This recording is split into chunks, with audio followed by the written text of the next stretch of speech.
So to find answers, at first I conducted inventory work and taxonomic work. So my purpose, the first primary purpose of my research is clarify species diversity of ant-mimicking spiders. So to reveal the diversity, I visited several study sites from Japan, Taiwan, and Vietnam, Thailand, Malaysia, Singapore, also Sumatra. And I went to Java Valley and Flores with regional. Yes, and so I conducted field work on using canopy work and understory area in the forest. Usually, I used umbrella to collect spiders and hit the branch of trees and beat, and the spider fall into the umbrella. So then I collect spiders from umbrella. And this is special equipment for access canopy area. This is a crane. We used crane to access canopy area. So from my collection, I found several undescribed species, and I already described as new species. So from Japan, I described one species, Taiwan, from Taiwan, one species, Borneo, 60 species, Flores, 2 species, and Sulawesi Island, from Sulawesi, I described 3 new species. And taxonomic work is not only identification and new species description. So I also revised previous taxonomic status of ant-mimicking spiders. To revisional work, I visited European country and visited museums to take the type material like this. This is example of type material. So to check examine of the type material, and some species are synonymized, and I revised the taxonomic status of Milmaracne. So that kind of work is not completed yet, but the taxonomic status and species recognition of ant-mimicking spiders is more clear than before. So next is I will talk about the diversity of ant-mimicry. So my taxonomic work of ant-mimicking spiders, I recognized 4 types of mimicry in ant-mimicking spiders. I show the 4 types of the mimicry. You can see these spiders. This spider is very similar to these ants. And this spider is very similar to these ants. This is Polydactylus species. And this spider has very narrow pedicel here. And this ant also has narrow petiole here. So very similar. And this spider looks like ants, but I don't know which is specific model. Like I already explained, previous researcher also recognized some mimic and model relationships, but this is like subjectively established. So different researcher has different opinion. So we need objective criteria needed. So to establish mimic and model relationships in objective way, I and my collaborator introduced 3 kind of index to calculate the similarity. One is shape, so how much shape of ants and spiders overlapped. and body color. Second is body color. This body color, similarity of body color, we calculate is the components of red element and green element and blue element. And third, simply we used body lengths of ants and spiders. So using these three index, we established which ants and which spiders close to which ants. So this figure shows result. So I will explain how to look this figure. The all plot are ants. So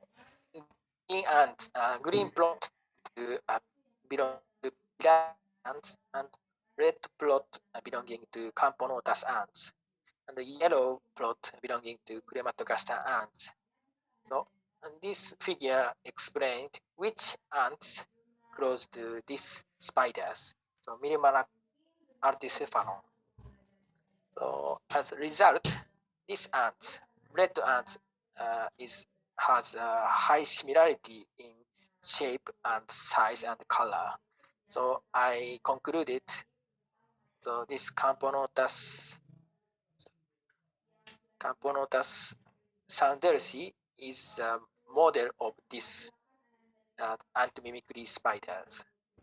Like this, we established spider and mimic and model relationships, and I found the four types of mimicry in objective way.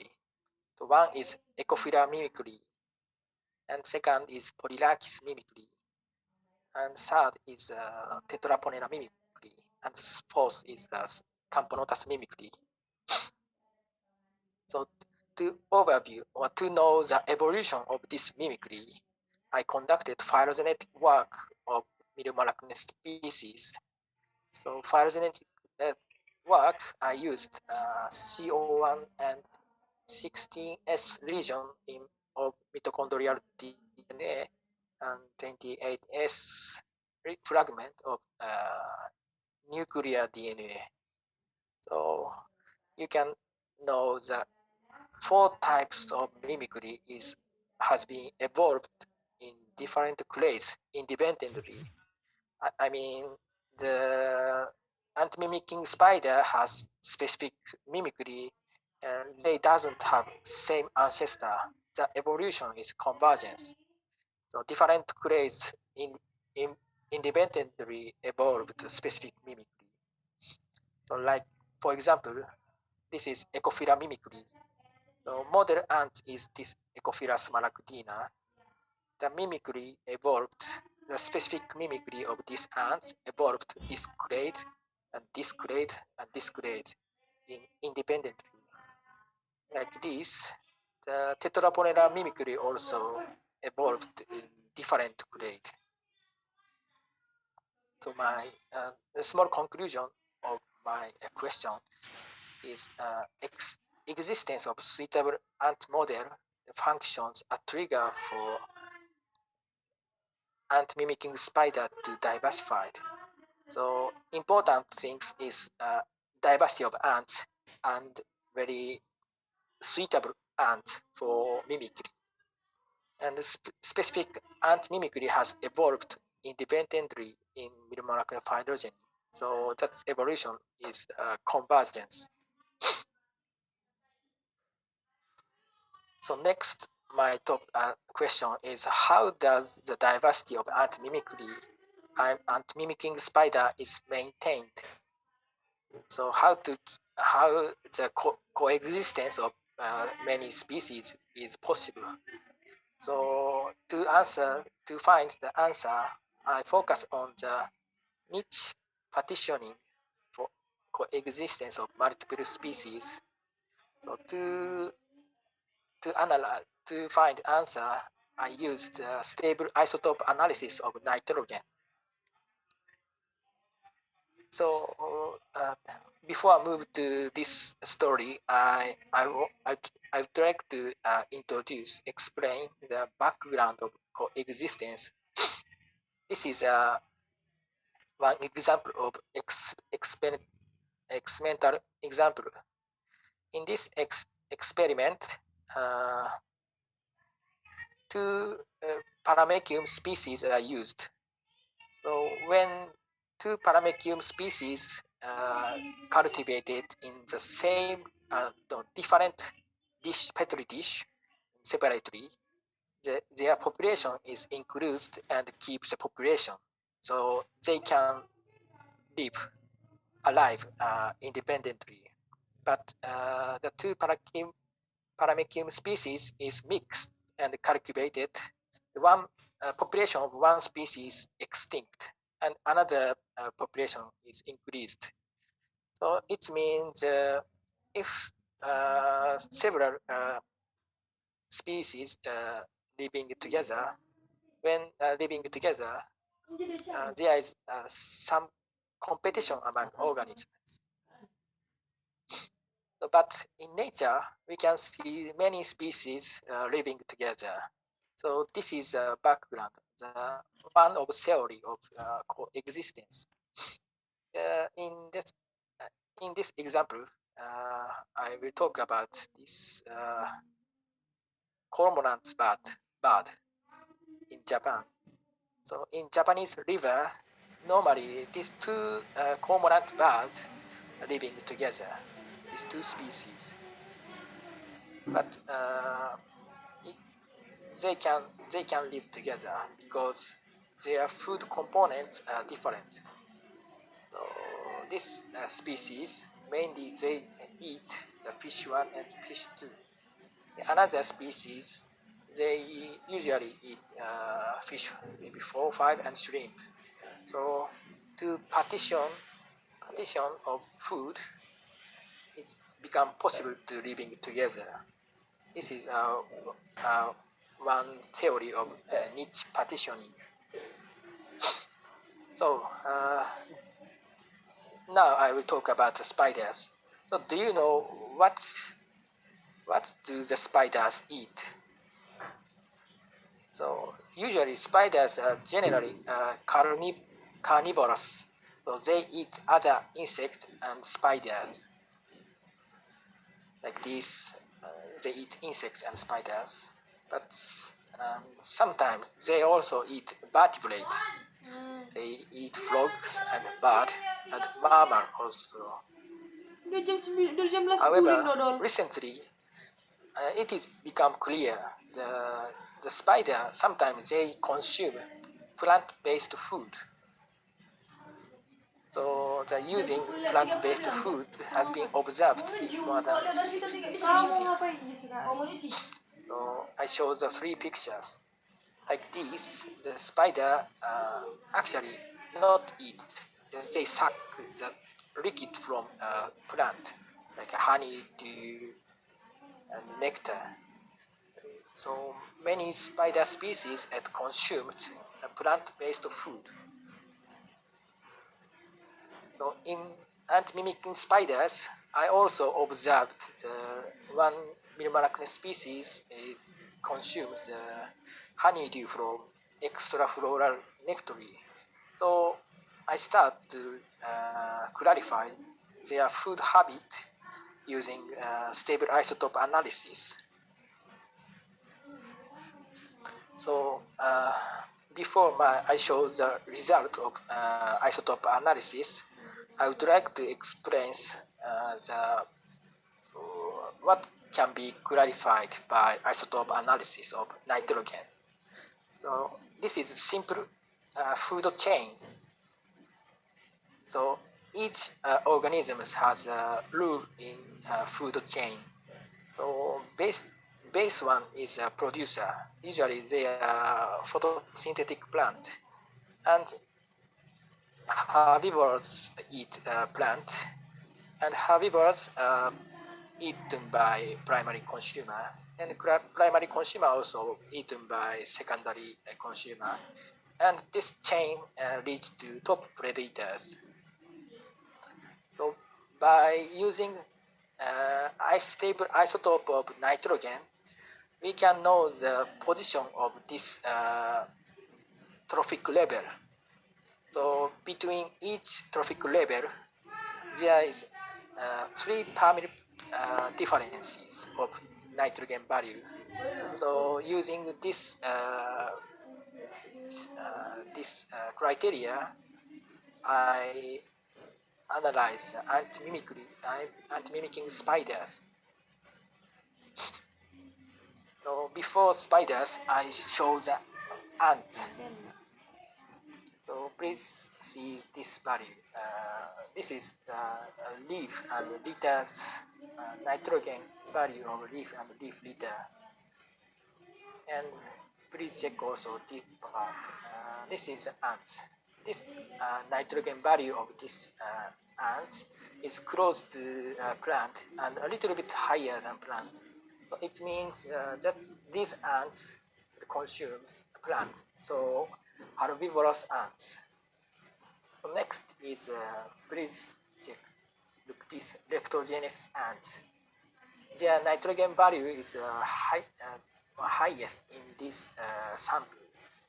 So these ants are considered carnivorous ants.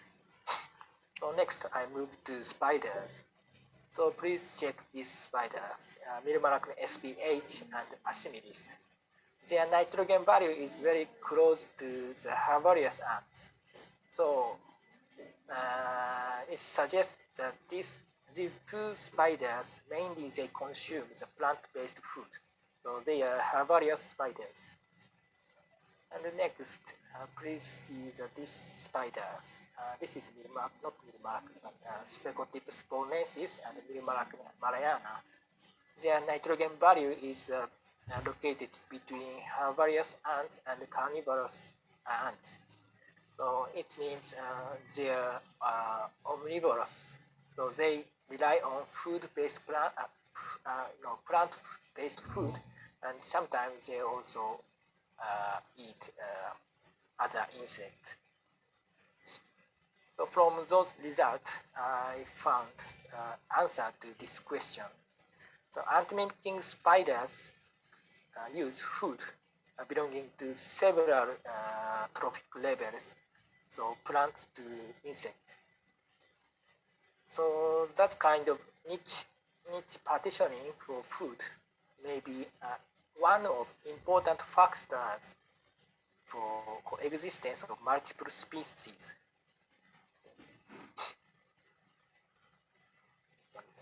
So now I want to show my conclusion. The mechanism for mechanism of diversification in ant-mimicking spiders. The ant diversity works as triggers to diversify ant-mimicking spiders through the mimicries. And the conclusion for mechanism of maintenance of diversity, the niche partitioning for food habits make coexistence of multiple species possible. So my work clarified a very small part of our hammock, but we don't know our result, how much affects our life. But to know our base is very important. So I expect many students join in this conference. So I hope they find their own interest, and without benefit, I hope they continue to their work. Terima kasih banyak. Sama-sama Dr. Takeshi Yamasaki. Thank you very much for the presentation. It's very interesting presentation. And here is some question for you.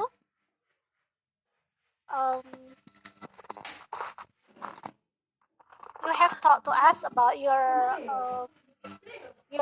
first experience in Borneo, and it's a very amazing experience. But here, our student Hafizah Hidayati from biology education asks you, what motivates you want to research about spider and mimicking spider?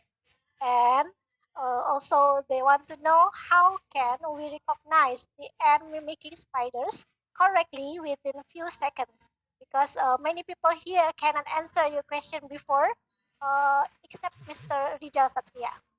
So we want to know how to identify correctly, differentiate about spider and also the ants. Then the first, what inspire you? Maybe you want to be a Spider-Man. Because of that, you you try to research about spiders. So we want to know about that. Now you gave me two questions. Yes, two questions from Hafizah. And why I start to study spiders Mhm. is question. Yes, the first question. Actually, no reason. My supervisor recommends spider is interesting. Just just this.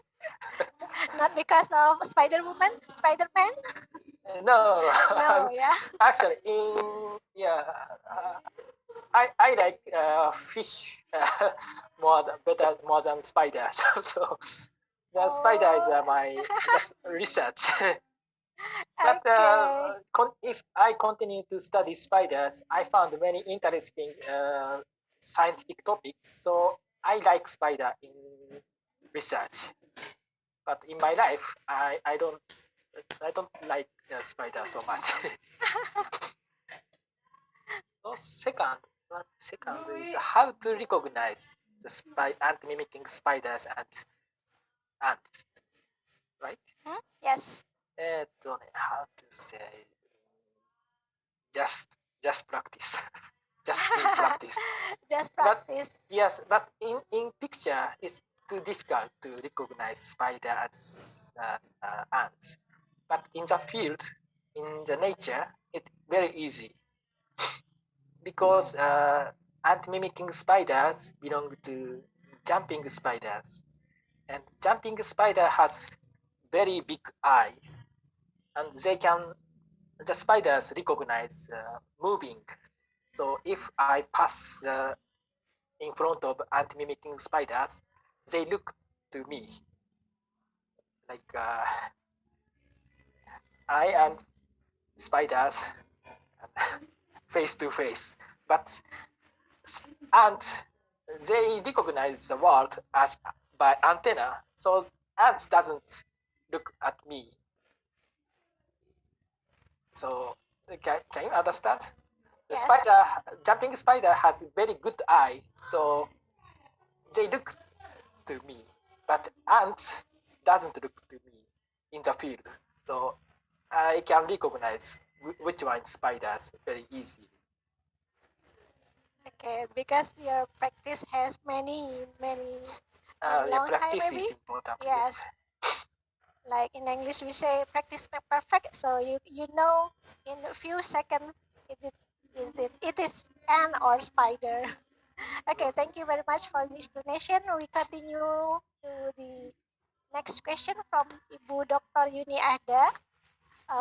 Dr. Takeshi, is there any correlation between species of spider and its web, the web, spider web?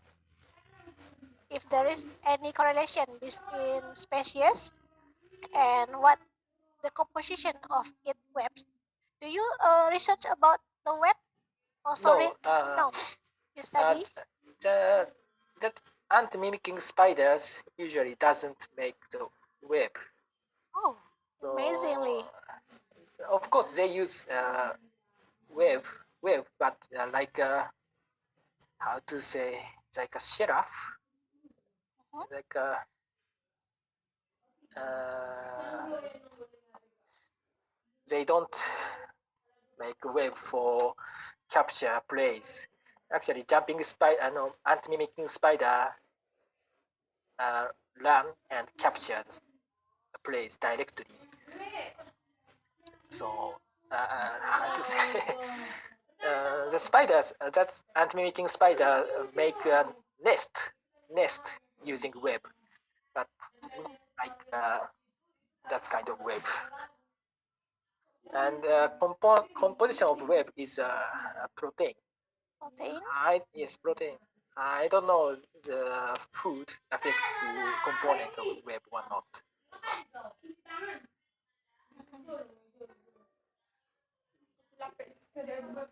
Okay.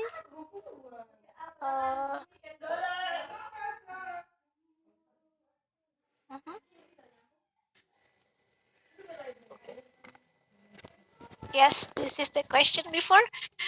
And someone, Wirda asked me the direct message based on the experience of Mr. Takeshi. How do we know that an insect, especially a spider, is harmful to humans or not? Yeah? Is it harmful or not? How we recognize it? Harmful. How to Yes. recognize? Do you have see the spider danger? Maybe poisonous. No, in Southeast Asia, I think Okay, most of please operator spiders. close the slide because we have answered this question. Yes, thank you. Most of spiders in Asia is not harmful. It's no problem. Mm-hmm. So if but do you know tarantula? Tarantula, like Tarantula, very, yes. they The have big spider very big fang, so maybe dangerous. and Dangerous, poisonous. but venom is not serious. That's just I think just painful. So you never beating by a spider and Never, licking spider, never. never. Maybe it's like ant also can bite our skin. Hmm? Ants? Can. And how do you feel? It's the same with the ant or not? This is our general chair question. Question. I couldn't get what they Yes. ask. Ants? Have you ever bite by the spider? And how do Spider? you No, feel? No, never. never. So the spider can bite. Can bite, but the fang cannot through the skins. Not so Okay. pain. So not the same with the ant. Eh? Yeah, ant is very dangerous, I think. In Asia, ants very aggressive. I can imagine you do the research with Mr. Rizal that study about ant and you study about spider and that look like an enemy. But both of you not like that, eh? No, the ant's not the enemy, just a model. Yes, maybe we can hear Mr. Rija Satria voice, especially because he invite you here. So I Yeah. also invite for 1 minute for Mr. Rija Satria to say hello, and also if you want to ask question and another, Silakan masuk. silakan Mr. Rijal. Halo, Dr. Yamasaki. Halo. Halo, Macang. Nice to see you and great presentation today. Thank you. Thank you very much for your participation. Thank you, sir. Okay, thank you very much, Dr. Rijal Satria. And this is the end of our session based on Dr. Damasaki explanation conclude that most of Myrmidon species have wide food habit ranges from herbivores to carnivore. It suggests that the ability to use different food resources is one of the important factors for coexistence of multiple species in and mimicry spiders. Um, Beginning with pantun. Do you know pantun? Pantun? Pantun? In Malaysia also pantun, in Indonesia also there are pantun. Tidak tahu. Okay, I will give you pantun. Traveling in Japan exploration, don't forget to visit Kawasaki. This is the end of second keynote session. Arigato gozaimasu, Dr. Takeshi Yamasaki. Give big applause to Dr. Takeshi. Here is our appreciation. Please, the certificate of Dr. Yamasaki. Later, we will send you this document by email. Yeah, okay. Yeah, congratulations and thank you very much. Thank you. Where is the certificate? Okay, maybe next time you can do the research in West Sumatra with Mr. Rijal Ya, saya mau pergi ke Sumatera. Yes. Okay. We will give you rendang from Professor Abdul Razak that made by nano biotechnology. Rendang. In the next. Rendang. Yes. So I don't know Have Indonesian word. Sedap. Sedap no sedap. Sedap. I don't know. I forgot the Indonesian word. Oishi. Ya, enak. Ya, tambujet. Yes. Please ask Dr. Rija to give you tambuche or duo. Yeah. Yes, this is your certificate. Arigatou gozaimasu. See you next time. Assalamualaikum warahmatullahi wabarakatuh. Hi, see you. Okay. Ladies and gentlemen, I'm Rahmawati Darushamsu. Send my best thanks, and it's my pleasure to host you. For participants, keep sitting in front of your monitor because we are moving toward the next session. I give the time back to Master of Ceremony, Miss Nisa. Time is yours. Wassalamualaikum warahmatullahi wabarakatuh. And for sure, his major field is science education, for sure. He is currently leading the program for elementary education and is also associate for DEO, Teaching and Learning at the University of Iowa. And then you can find more about Dr. Mark in various online platforms, Google, for example. And then Dr. Mark will talk about STEM learning approach.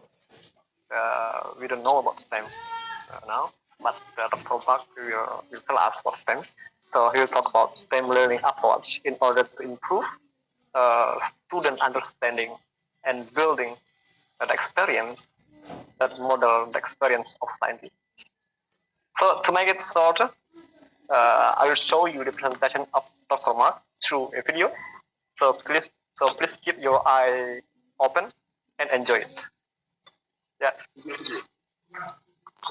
Just to remind you, when you have questions, whenever you have questions to Dr. Mark's speech, you are very welcome to write a question in the column chat.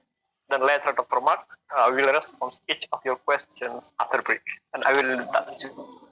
So please.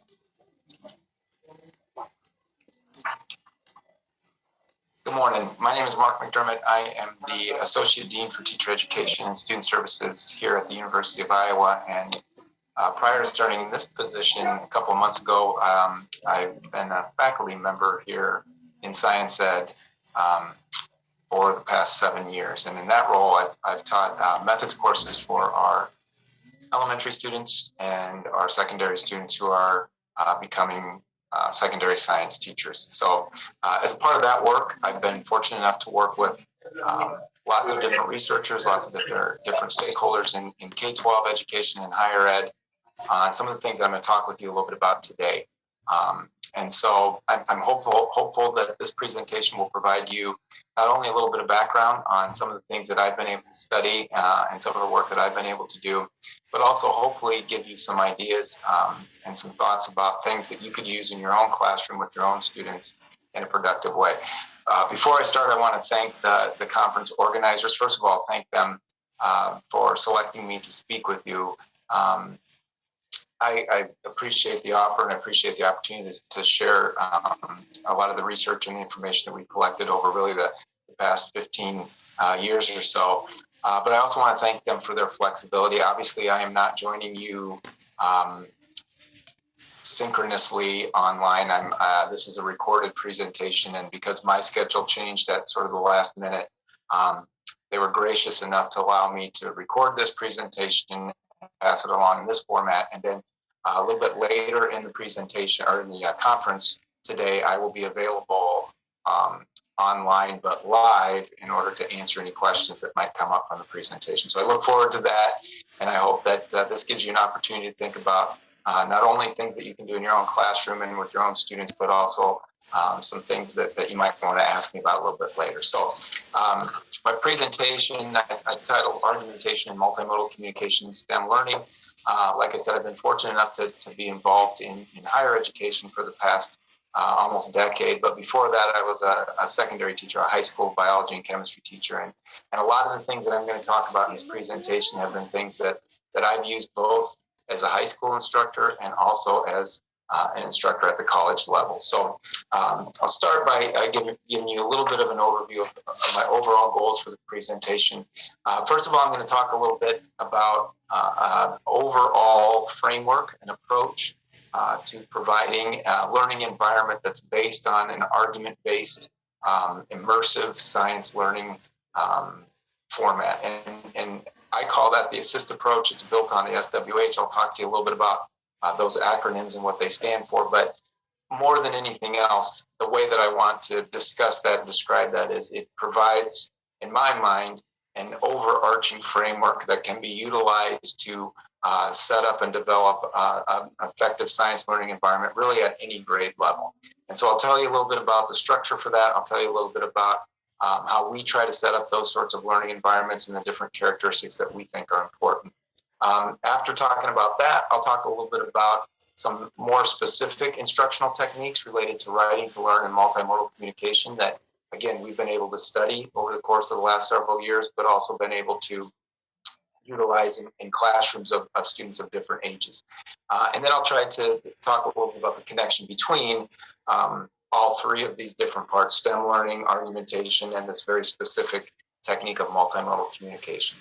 Hopefully, like I said, this will allow you to come up with some questions that you might be able to ask me a little bit later in the day. But also, one of the things I hope to do by the end of the presentation is also maybe give you some resources that you could rely on and utilize if you're trying to use some of these practices in your own classroom. So much of the instruction that I do and the teaching that I do is based on big ideas. We like to start our discussions in the different classes that I teach with these overarching relationships that we think are descriptive of the core ideas and principles that we want to help our students understand, but also broad enough that we can tie lots of different individual details and bits of information to them. So for me, the big ideas for this presentation really revolve around these things. First of all, I would argue that there are some very critical characteristics of learning environments that are key to setting up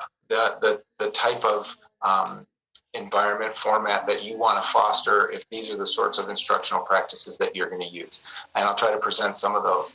Secondly, like I mentioned, I've got two very specific acronyms for some very specific frameworks or approaches: the SWH, which stands for the Science Writing Heuristic, and the ASSIST approach, which I'll talk to you a little bit about. I think those two kind of in combination provide a framework that can guide both student and teacher activity in a classroom that wants to be focused on true and authentic STEM learning. And both of those are based on this idea of argumentation. And so I'll try to discuss that to some extent and to give you some details about that in the presentation. And then really the third thing that I'll try to bring in when we discuss the multimodal communication is this idea that literacy skills are critical in any effective science learning environment. But the way that we envision them is that they can be used not just to communicate information and knowledge and understanding that's already been developed, but that they can very purposefully be used in a science learning environment and a STEM learning environment to try to build and develop and further clarify science understanding. So hopefully as we work our way through the presentation, you'll see these three big ideas emphasized and reflected in the conversation that we have.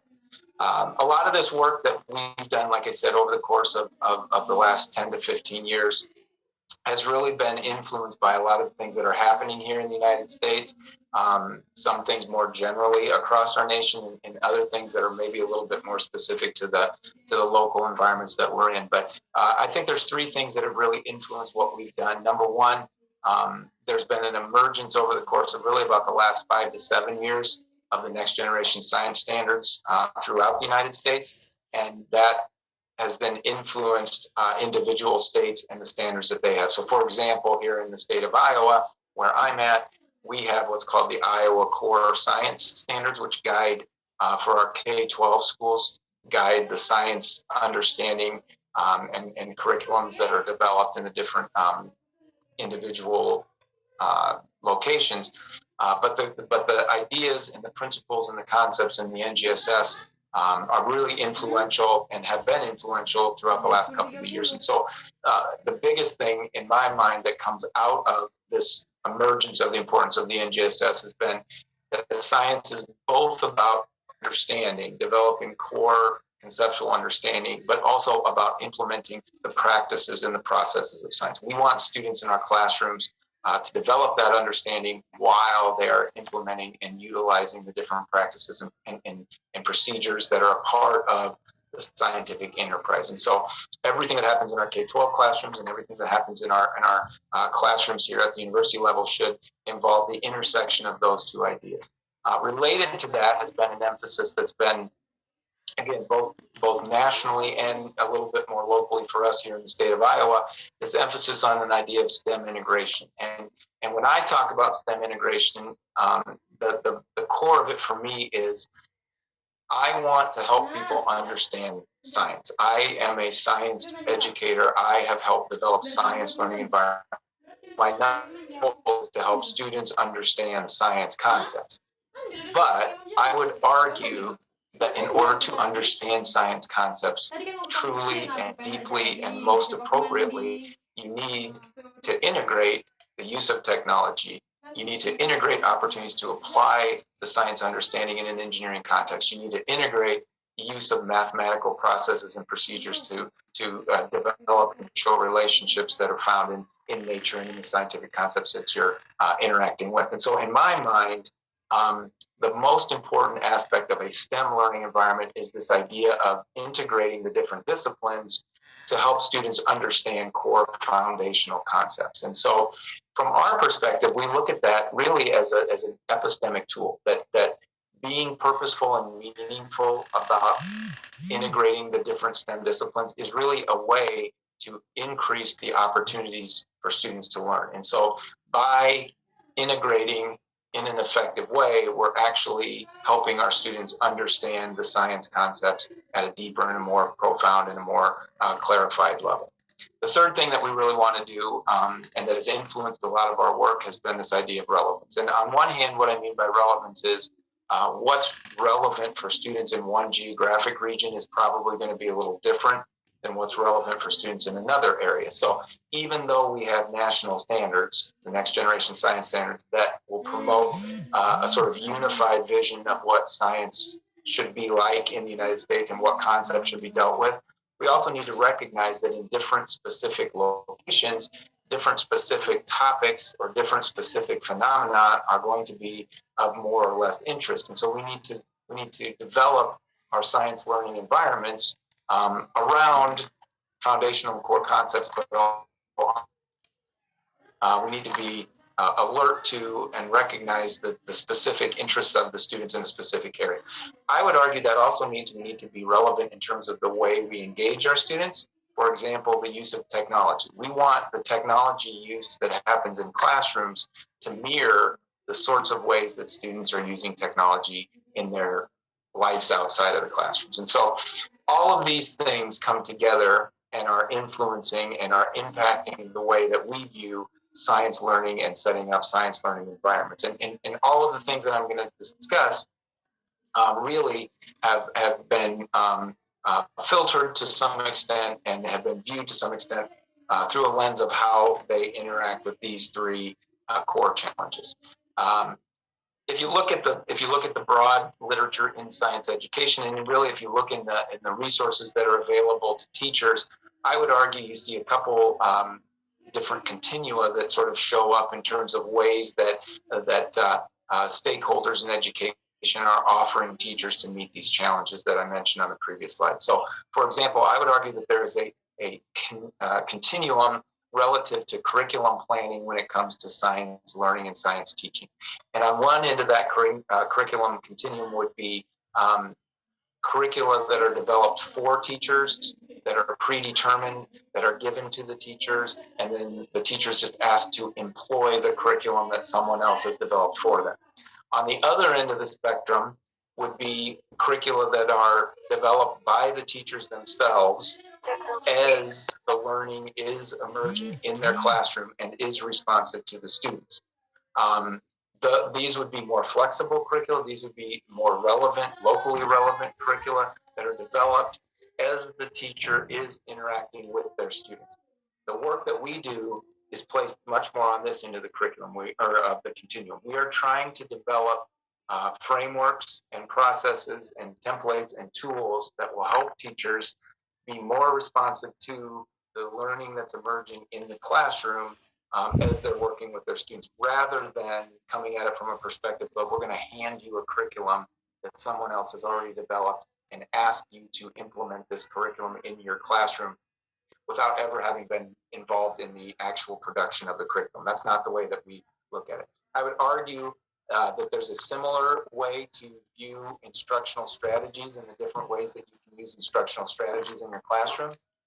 I think there's a continuum when it comes to this idea as well, where on one end of the continuum, you would have sort of a philosophy or perspective where there's very specific strategies that should be utilized in very specific situations.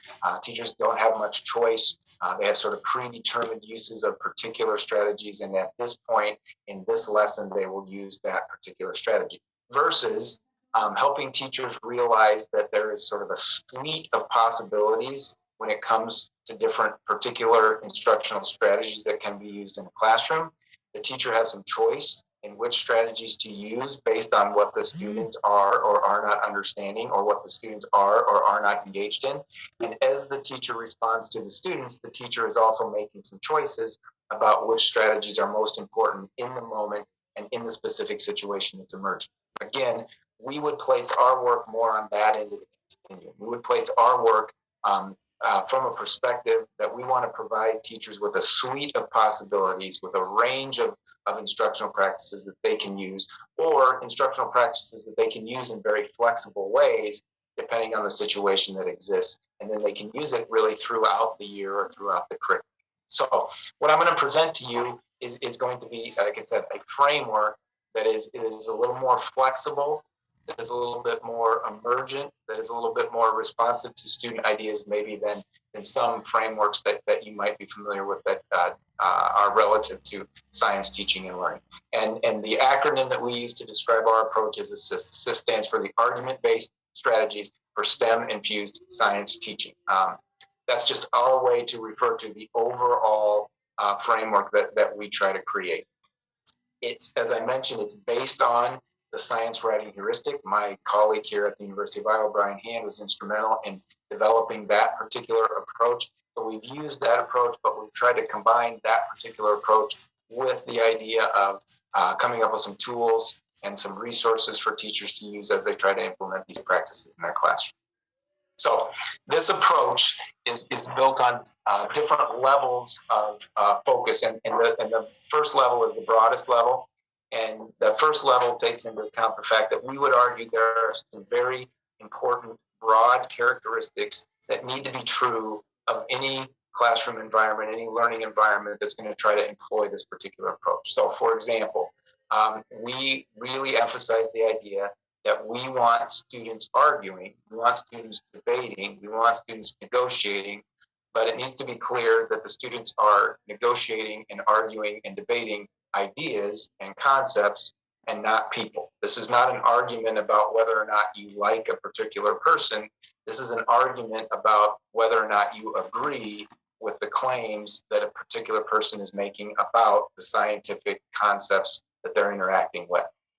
We want to emphasize the fact that it is not only important and valued, but in a lot of ways it's critical that ideas that are unsettled are communicated. We want students to feel like they should, and that they are really asked to communicate things out loud in the classroom that they're not sure about. We want them to be open about their ideas that they're developing, even if they're not sure they have figured out exactly or completely or fully what is going on. We don't want students to wait until they have the right answer to communicate to their classmates. We want them talking about the different ideas that are emerging as they are emerging. Now, at some point, we also want the students to be able to communicate what they've developed an understanding of, what we call settled understanding. So there's aspects of this approach that would involve communication along the way as the concepts are being developed, as the understanding is emerging. And then there's also aspects where we want the students to be able to communicate. Now that I've had all these experiences, here's how I understand the core scientific ideas that we're dealing with. We want students to feel like they're answering questions. Even though we base what we do in the classrooms on the national next generation science standards or our statewide standards, we don't feel that it's necessary that the students understand or realize, hey, today we're dealing with this standard, tomorrow we're dealing with a different standard. We want the students to feel like they're answering questions, because that's what scientists do. Scientists answer questions about nature by setting up investigations. We'll talk about how we incorporate that in a second here. But that's what we want the students to feel like in our classrooms. We want the students to understand that technology use helps them answer their questions. And so we want them to do that effectively. We want the students to understand that if we fully develop and clarify our foundational ideas about science concepts, we should be able to apply them in engineering type environments. The next generation science standards requires that engineering is integrated into the study of science. So we try to incorporate that in our classrooms. We utilize what we call three-dimensional activity. What that means is we want students to engage in the practices of science as they are understanding the concepts of science, and they are seeing and observing these emerging overarching themes of science. So that's what we consider a three-dimensional approach to science learning.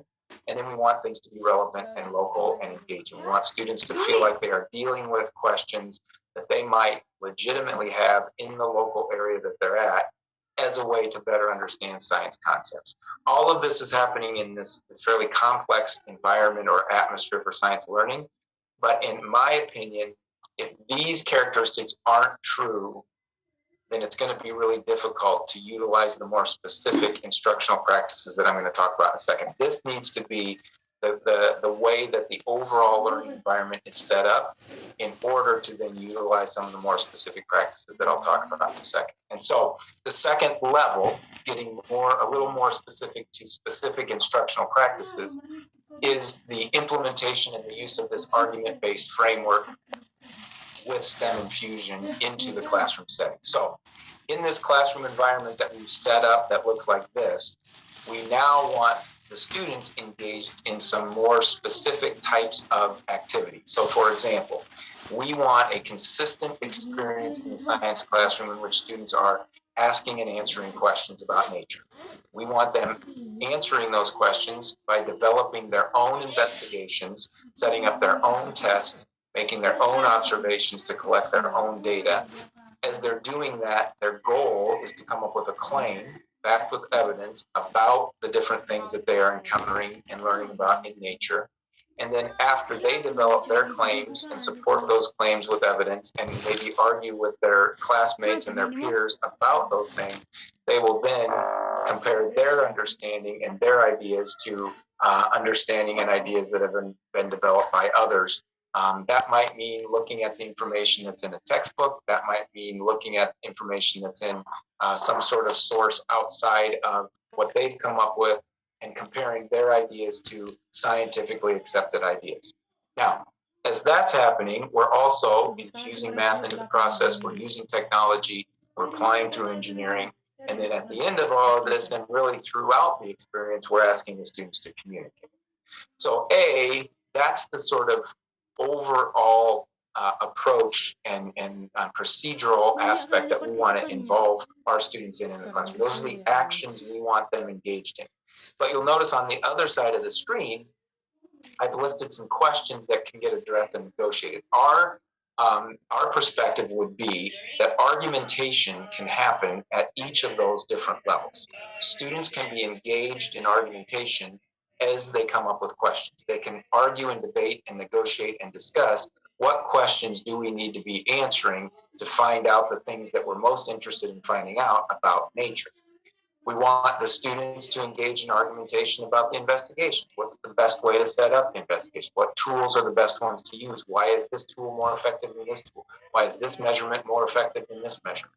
We want them to debate, negotiate, discuss the claims and the evidence that people come up with in the overall experience. and we want them to debate and discuss the different expert opinions, the different conceptual ideas that they find in other sources of information. That the point is, argumentation is not something that happens on one day or in one very specific part of the lesson or activity. We want argumentation to be infused and integrated and embedded throughout the overall experience. That's the goal of this sort of approach. And so we've got this overall learning environment that looks like this. We've got this more specific procedural or process of activity that the students are going to be engaged in. And then we use that to build overall units of study.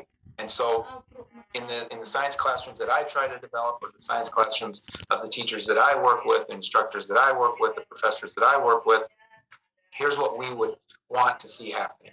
We want there to be some activity at the very beginning of the unit of study in which the students are allowed to express their prior understanding related to this particular concept, targeted idea that the instructor wants the students to learn more about.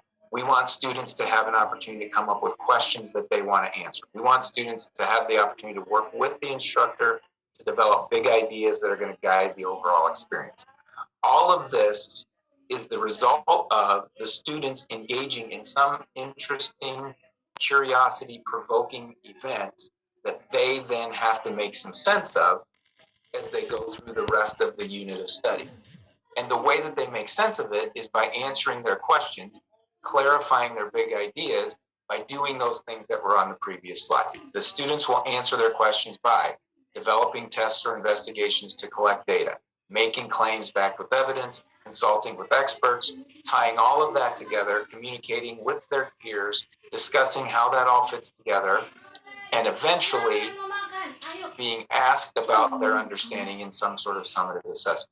The instructor, the teacher, is formatively assessing throughout, but the students are engaged in this process in which they are authentically asking and answering their own questions as they try to understand nature and whatever particular concept the instructor has decided is important for them to deal with. So this is how we would envision a unit of study progressing that is based on the information that was on the prior two slides in terms of trying to get this overall process or procedure engaged or integrated and having this overall learning environment that we talked about at the beginning. So if we put all of this together, we'll have this sort of a unit of study that starts with an initial engagement experience, leads to the students doing this sequences and series of investigating and data collection and claim making and supporting with evidence, and then summative experiences.